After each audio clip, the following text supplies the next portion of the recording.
नमस्कार विद्यार्थी मित्र हो, ई स्वयंच्या नोकरीनाम्यामध्ये मी आपलं स्वागत करतो आणि आज आपल्यासाठी एक अत्यंत महत्त्वाची सुवर्ण संधी आहे।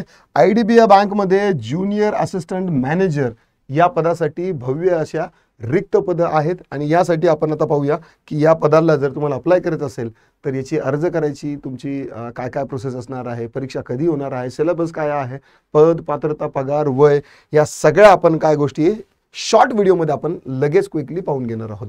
तर सर्वप्रथम पाहूया आपण पद माहिती। यामध्ये पदाचं नाव जे आहे तर ते आहे junior assistant manager. Assistant manager लेवलची म्हणजे चांगल्या पगाराची ही काय आहे, ही संधी आहे। पद संख्या यामध्ये किती आहे, 676 जागा यामध्ये आहे।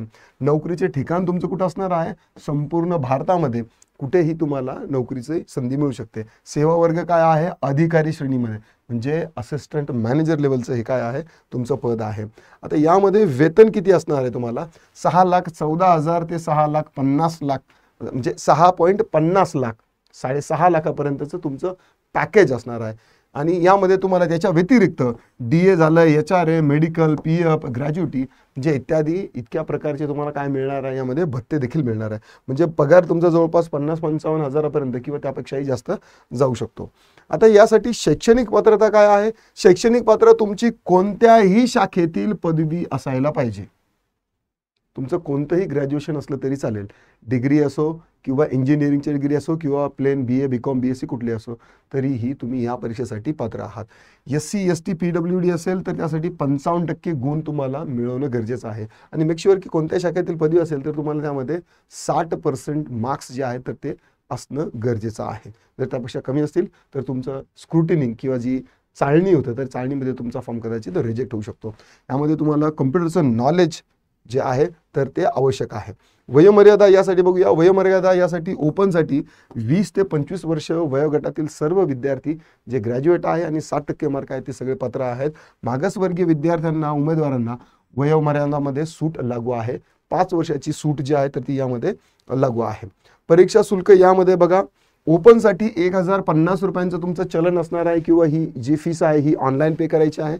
SC, ST आणि OBC साठी हीच फीस फक्त 250 आहे। ही फक्त ऑनलाईन फीस तुम्हाला भरावी लागणार आहे, इतर कुठल्याही मोडमध्ये ही काय ॲक्सेप्ट केली जाणार नाही। आता याची परीक्षा पद्धती जाणून घेऊया। परीक्षा पद्धती ही जी असणार आहे तर ही सर्वप्रथम MCQ टाईपची लेखी परीक्षा असणार आहे। जे एक प्रश्न त्याचे 4 त्याचे आन्सर्स तुम्हाला ABCD दिलेले असणार किंवा 1 2 3 4 असणार। त्यापैकी तुम्हाला करेक्ट प्रश्नाच्या उत्तरावर तुम्हाला काय करायचं आहे, टिक मार्क करायचं किंवा राऊंड करायचं आहे आणि तुम्हाला प्रश्न सोडवायचे आहेत।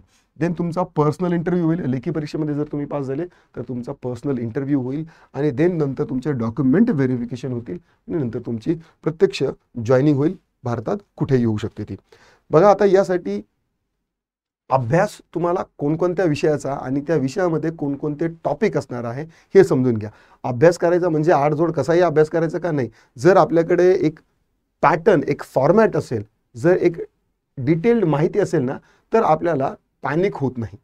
म्हणजे आपल्याला जर गेम माहिती असेल ना तर आपण शांततेत राहतो। तर अशाच पद्धतीचा अभ्यासक्रम याचा काय काय असणार आहे हे एकदा समजून घ्या। तेवढा जरी अभ्यास केला तुम्ही तरी तुम्ही 100% खात्रीशीर पद मिळवू शकता। आता सामान्य ज्ञान यामध्ये तुम्हाला काय काय अभ्यास करायचा आहे, तुम्हाला चालू घडामोडी जे आहेत तर याचा अभ्यास करायचा आहे। बँकिंग आणि अर्थव्यवस्था यावरती तुम्हाला प्रश्न विचारला जाणार आहे। राज्यघटनेवरती आणि इतिहासाचे तुम्हाला काय करणार आहे, विशेष तयारी तुम्हाला करावी लागणार आहे।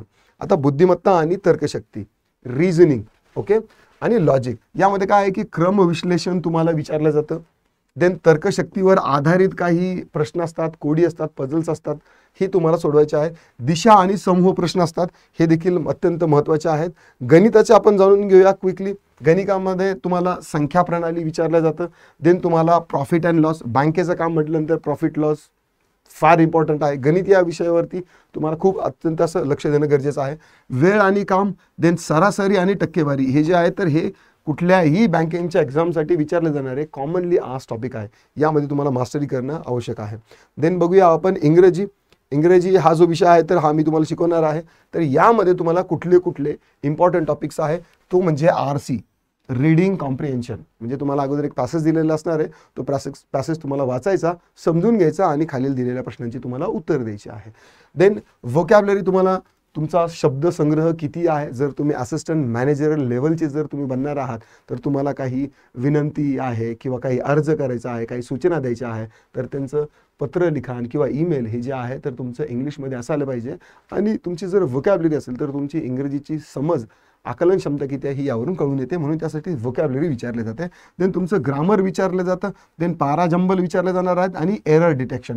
जर तुमच्याकडे काही एखादा जर अर्ज आला तर तुम्हाला 1-2 सेकंद किंवा तो वाचल्यानंतर तुम्हाला लगेच क्लिक व्हायला पाहिजे, कळायला पाहिजे की याच्यामध्ये काय चुकी आहे आणि काय नाही. नाहीतर एखाद्याने दिला अर्ज तुमच्याकडे, सर माझं लोन मंजूर करा, वेगळीच माहिती काहीतरी लिहिली आणि तुम्ही दिला कोंबडा आणून किंवा सही केली, तर तो एक काय की काम राहतं बाजूला आणि दुसरंच काम अंगावर येतं, त्यामधला प्रकार हा होऊ शकतो. म्हणून तुमचं एरर डिटेक्शन जे आहे तर हे बँकिंगच्या जे एक्झाम आहे त्यामध्ये विशेष करून विचारलं जातं. IT आणि संगणक ज्ञान, तुमचं MS ऑफिस हे देखील चेक केलं जाणार. तुमचं कम्प्युटरची लिटरसी तुमची किती आहे. इंटरनेट आणि ईमेल यामध्ये तुमचं नॉलेज आहे की नाही हे देखील विशेष करून चेक केलं जातं. संगणकाची मूलभूत तत्वे कोणता आहे, ऑपरेटिंग सिस्टम जसं की प्रिंटिंग वगैरे देणं किंवा ऑपरेटिंग सिस्टम CRM वगैरे असेल तर त्यामध्ये तुम्हाला ॲटलिस्ट टायपिंग तुमची व्यवस्थित आहे की नाही, फास्ट आहे की नाही, हा याच्या मागचा हा चेक करण्याचा उद्देश असतो. तर अशा पद्धतीनं तुम्ही हा फॉर्म जो आहे तर तो नक्की भरू शकता. या फॉर्मची अंतिम तारीख जी आहे तर ती 20 मे आहे. 20 मेपर्यंतच तुम्ही या परीक्षेचा फॉर्म जो आहे तर तो भरू शकता. आणि परीक्षा जी आहे तर ती तुमची जून 2025 मध्ये, जून किंवा जुलैमध्ये ही परीक्षा तुमची काय आहे कंडक्ट होणार आहे. आता या परीक्षेसाठी ई-स्वयंने काही सिलेबस देखील बनवलेला आहे, जिथे तुम्हाला इंग्लिश ग्रामर जे आहे तर ते विशेष करून तुमची तयारी करून घेतली जाते. PYQ असतील, लाईव्ह प्लस रेकॉर्डेड लेक्चर आहे तर ते सगळं आहे. हे ई-स्वयंचं ॲप्लिकेशन आहे. ई-स्वयंचं ॲप्लिकेशन तुम्ही Google Play स्टोअरवरती जाऊन तुम्ही डाउनलोड करू शकता आणि खाली जे कोर्सेस दिलेले आहेत यापैकी तुम्ही कुठलाही डेमो बघा आणि जर तुम्हाला आवडलं तर नक्कीच तुम्ही कोर्स जॉईन करू शकता. ऑलराईट, आजच्या व्हिडिओमध्ये एवढंही. नक्कीच पुढच्या व्हिडिओमध्ये मी तुम्हाला पुन्हा भेटेन. Till then, bye bye.